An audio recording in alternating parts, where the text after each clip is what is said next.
여기 37페이지 법인세 계산 구조.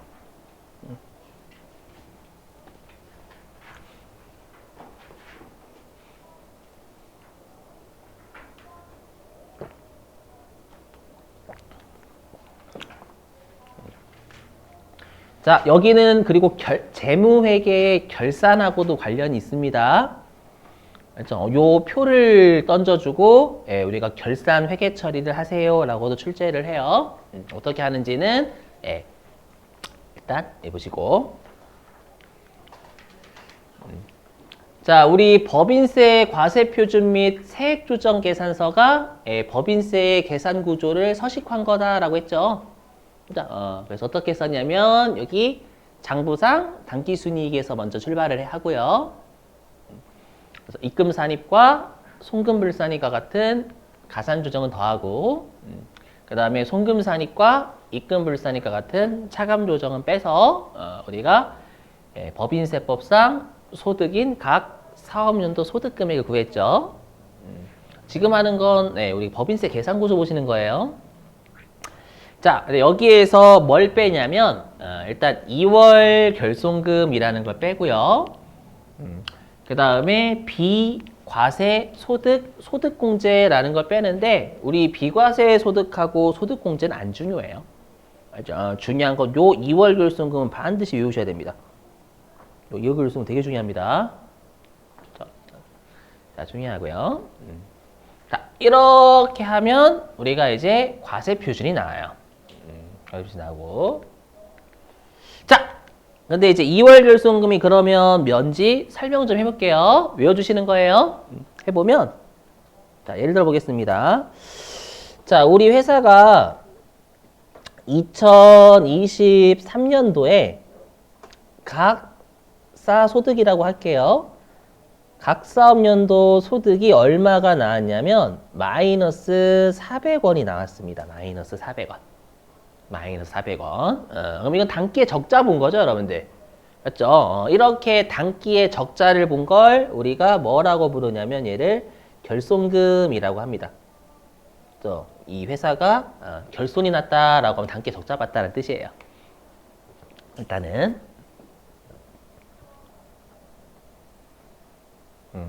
자, 근데 우리가 나중에 배우시겠지만 중소기업이 아니면 일반적으로 결손이 나도 환급은 안 돼요. 그렇죠? 환급은 안 되고 그래서 일단 이 400원 남아있는 거 결손금이 환급이 안 되고 자, 그랬는데 다시 이제 2024년도에요. 각 사업연도 소득금액이 1,000원이 나온 거예요. 1,000원이.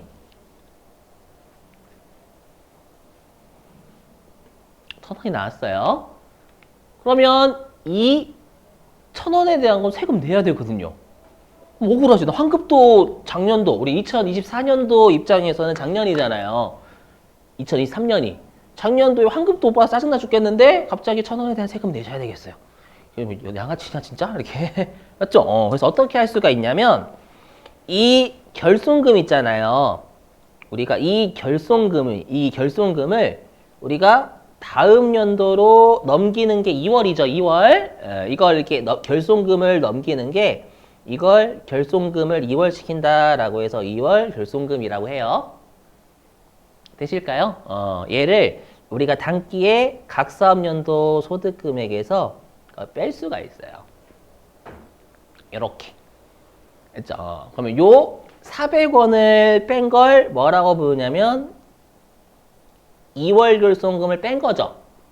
그래서 2월 결손금 뺐다라고 해서 얘를 2월 결손금 공제해줬다라고 합니다. 공제.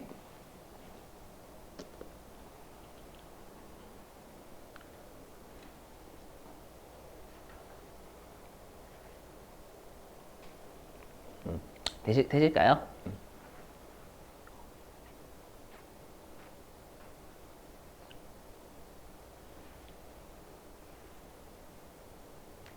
근데 제가 지금은 요 말이에요. 2월 결손 공제란 2월 결손 공제란 단기에 결손이 생기잖아요.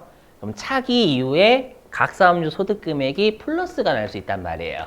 그래서 차기 이후에 각 사업연도 소득 금액이 플러스일 때 빼는 걸 우리가 2월 결손금 공제라고 합니다. 여기까지는 이해되시겠죠?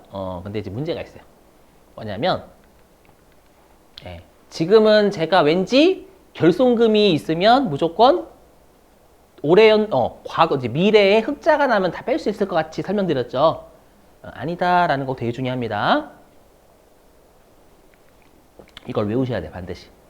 말문제로 꽤 내거든요. 실기에도 중요하고요. 물론 실기용은 따로 있어요. 이건 이론용입니다. 이론용.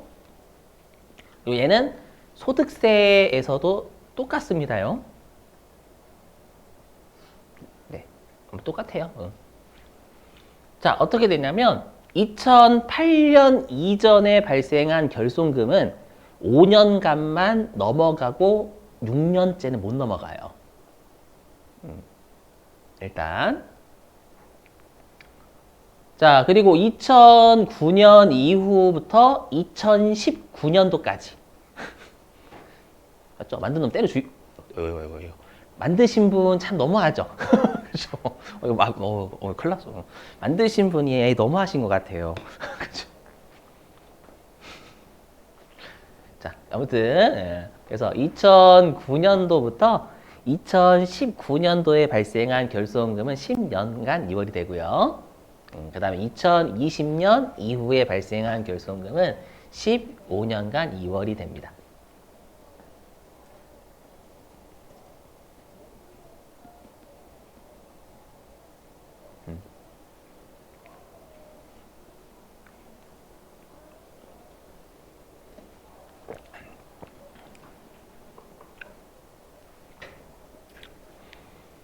자, 그럼 이게 2월이 된다라는 게 무슨 말인지 좀 한번 설명해 볼게요. 여기 화면 보시죠.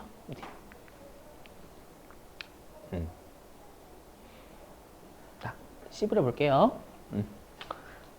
네, 네. 자, 2008년에 회사가 적자가 100원 났어요. 그리고 2013년도에도 적자가 200원 났고요. 그리고 회사가 2014년도부터 2022년도까지는 하나도 못 벌었대. 아무것도 없었대. 그렇죠? 아무것도 없었어요. 그랬다가 2023년도에 처음으로 벌어서 좀 행복했어. 그래서 각자 소득이 1,000원이 났대요. 그러면 왠지 우리가 지금 2월 결손금은 300원이잖아요. 300원. 그럼 이 300원을 2023년도에 각사 소득에서 다 뺄 수 있냐? 안 된다라는 거예요. 그렇죠? 여기 얘잖아. 얘. 제가 지금 여기 얘잖아. 2008년도에 발생한 결손금 100원 얘죠. 얘. 요거잖아요. 요거. 이전은 그 년도도 들어와요. 제가 알기로 한국어가 그런 걸로 알고 있어요. 이전 하고 전은 다른 말이라고. 그러지 않나? 혹시 국어국문학과 나오신 분인가요? 혹시 국어국문학과는 아니면 그 국어 잘하시는 분, 1등급이신 분, 전 5등급이라서 주면 안 돼요. 이후는 분명히 맞죠? 이후. 그럼 이후는 이거 들어오잖아. 그러니까 이 전도 들어간다 생각해 주세요, 여러분들. 예.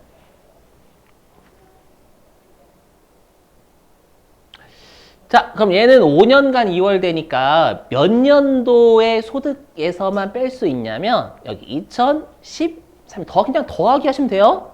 그럼 더하기 5 하면 2009년도부터 2013년도까지의 소득 금액이 플러스일 때 뺄 수가 있는 거예요.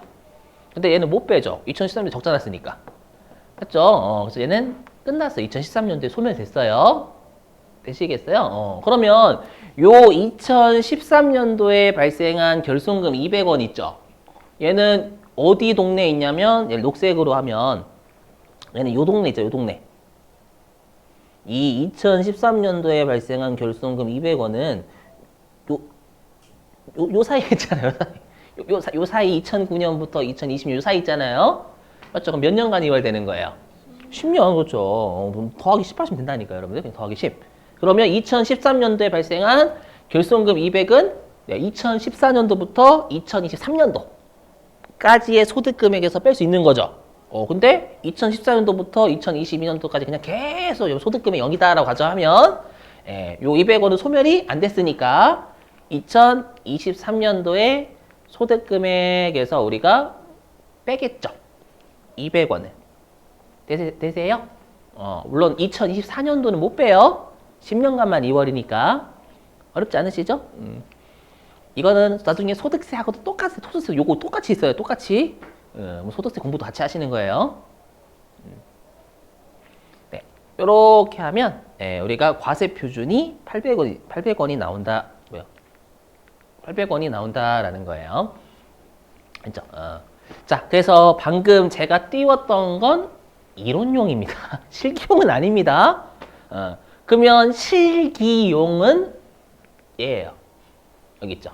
2023년 현재 공제 대상 2월 율승금. 우리 시험 보는 게 2023년도니까요. 현재 공제 대상인 2월 율승금 있잖아요.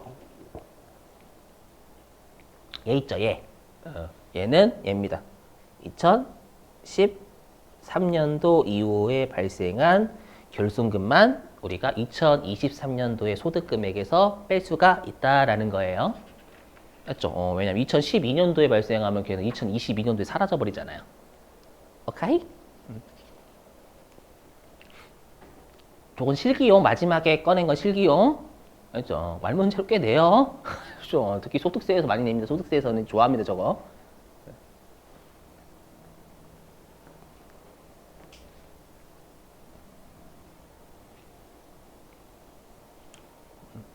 됐나요, 여러분들?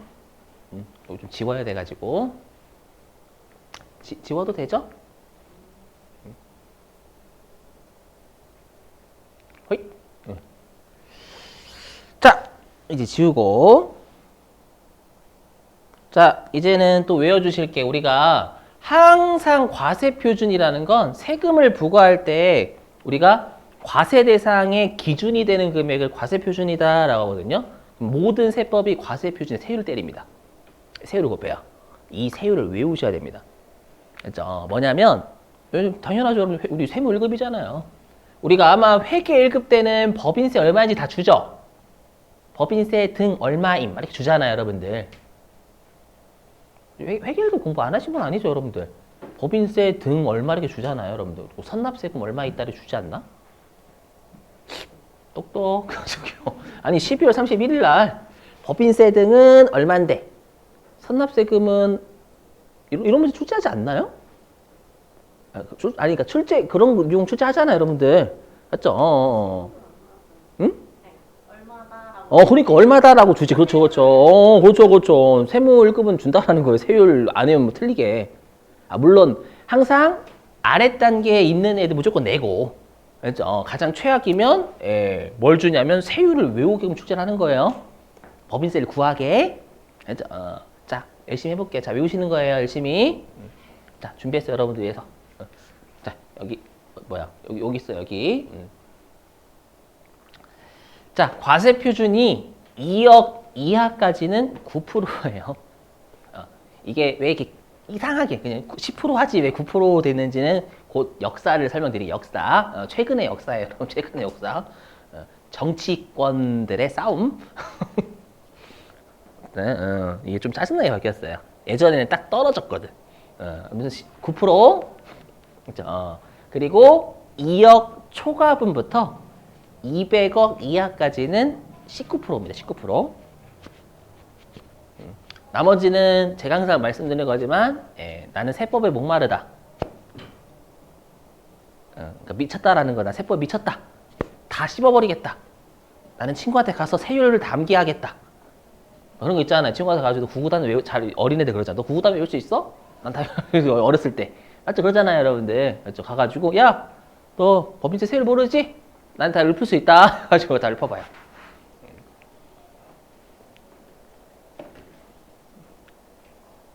그죠? 최근에 옛날에는 이걸 읊어야 됐었거든요. 옛날에는 그 컴퓨터 발달하지 않던 시절에는요. 근데 지금은 네이버만 쳐도 나오죠. 그죠? 의미 없어요. 나머지. 그죠? 그래서 2억 근데 또 조심하실 게 있어요. 왜 가끔씩 어떤 오해를 하시냐면 그러면 2억 100원 벌면 19%예요? 2억 100원. 아니에요. 100원만 19%가 되는 거예요. 그렇죠, 여러분. 여러분들은 2억 버셨어요? 과표가 2억이야? 그럼 여러분들 9%고, 저는 2억 100원 벌었어, 100원. 2억 100원 좀 넘어가고, 2억 100만 원 벌었어. 근데 19%야.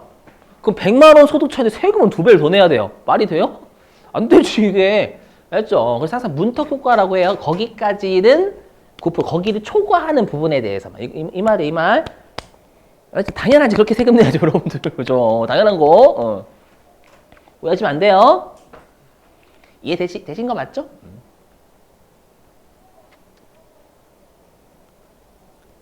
이 두 개는 잘 외워주시고.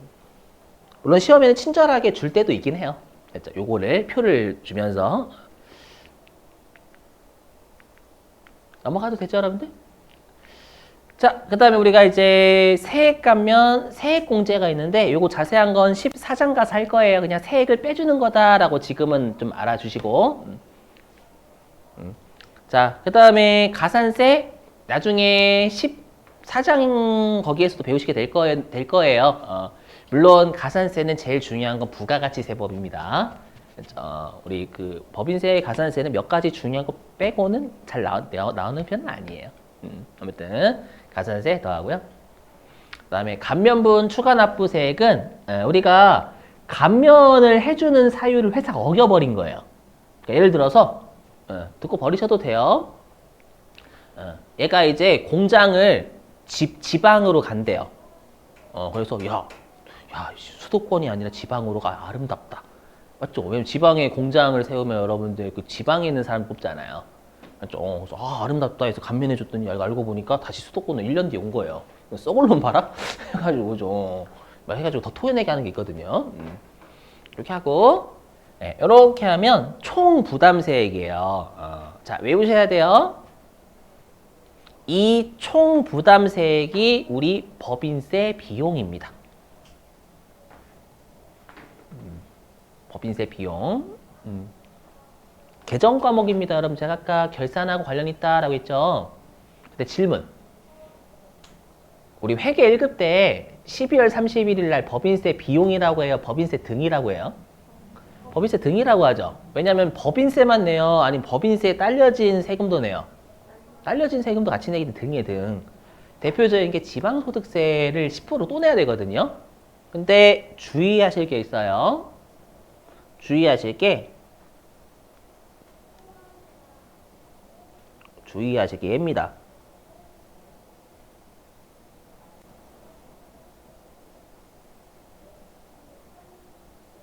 지방소득세는 산출세액의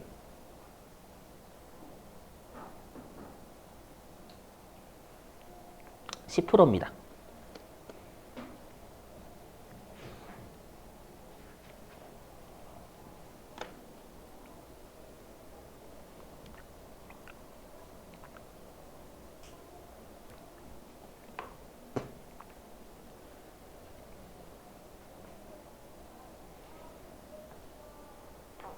왜냐하면 가끔씩 어떤 오해를 하시냐면 여러분들이 무조건 법인세가 산출되면 법인세 10% 곱한 게 무조건 지방소득세군요가 아닙니다. 그렇죠? 왜냐하면 우리가 알고 있는 법인세 있죠. 지방소득세 뺀 법인세는요. 최종 총 부담할 세액이 법인세예요. 그러니까 여기에서 세액 감면 이런 것들 다 고려해서 총 부담할 세액이 법인세 비용인 겁니다. 근데 우리가 세액 감면, 공제, 가산세 이런 것들은 지방소득세는 없어요. 지방소득세는 산출세액 나오면 바로 여기에 10%를 지방소득세 내는 거고.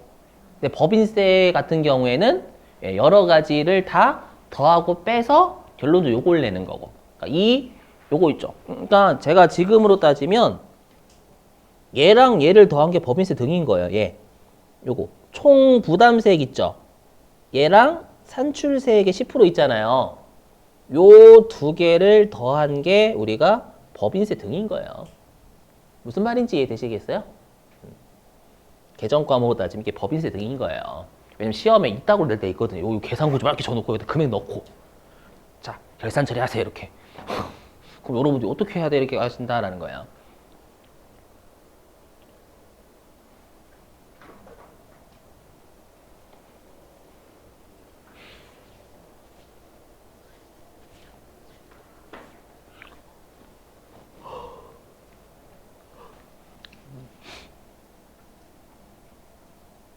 됐죠? 오케이. 됐고요. 자, 근데 우리가 총 부담세액인데 원래는 그래서 내가 총 부담할 세액을 법인세로 내야 되지만 근데 기존에 우리 이제 회계 1급 때 중간예납 배우시죠? 중간예납. 맞죠? 중간에 미리 납부하는 거. 맞죠? 그 다음에 원천징수도 당하죠. 맞죠? 여러 가지 이제 소득을 지급받을 때. 그죠? 그걸 우리가 기납부세액이라고 기납부세. 기존에 납부를 한 세금.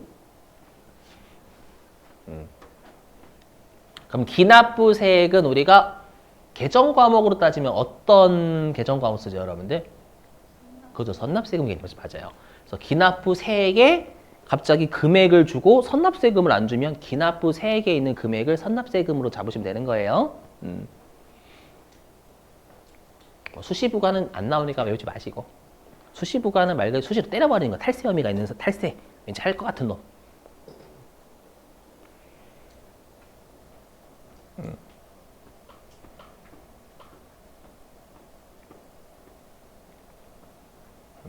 이렇게 하게 되면 차가감 납부세액 차가감 차가감 납부세액이 나오고 요게 추가로 낼 세금이죠. 그럼 우리 추가로 낼 세금 개정 과목이 뭐죠? 그렇죠. 미지급 세금. 그래서 이게 미지급 세금 개념이에요.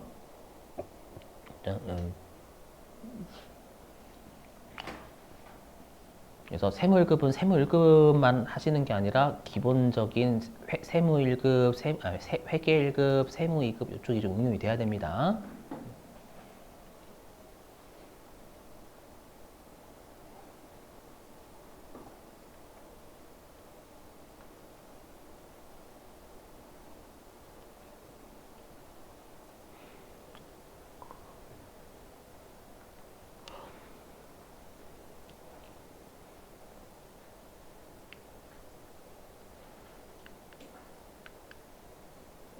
자, 됐어요. 자, 10분 쉴게요, 여러분들. 아유, 고생하셨어요. 2장 끝났습니다. 힘들었어. 자, 10분 쉬셨다가